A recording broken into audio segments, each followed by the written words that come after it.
I'm just looking at the figures for how many police officers there are at the moment.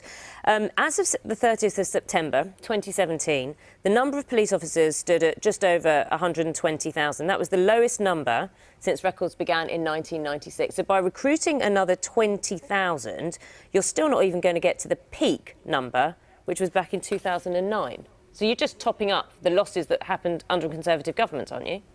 Well, we definitely want to increase numbers. You're absolutely right. We think that as crime has changed, as the pattern of crime has changed, and as crime fluctuates, and it has been fluctuating over the last couple of years, that the demands on policing also change, and we have to reflect that. And the Prime Minister set out this very ambitious target of hitting 20,000 over the next 36 months. Now, it's going to be a challenge to get there.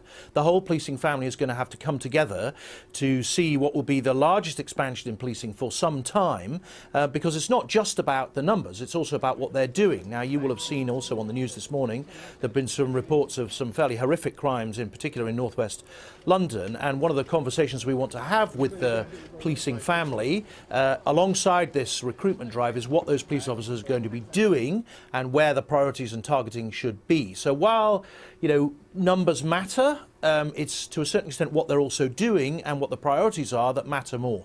OK, well, I'm going to stick to the numbers just for the moment, if you don't mind. It's been said, Danny Cotton has said that in order just to stand still, 8,000 new police officers need to be recruited every year. You're recruiting 20,000 over 3 years. So that still means that after 3 years, you'll be 4,000 less. Well, don't forget that the £1 billion that the government put into policing last year is recruiting about 3,000 police officers. So overall, we should be up at the end of 36 months by about 23,000, which, if my maths is right, divided by 3 is almost 8,000. So we're not far off the number that he's saying. But so you're not going to be increasing the number of police officers? Sorry? So the number of police officers isn't going to increase?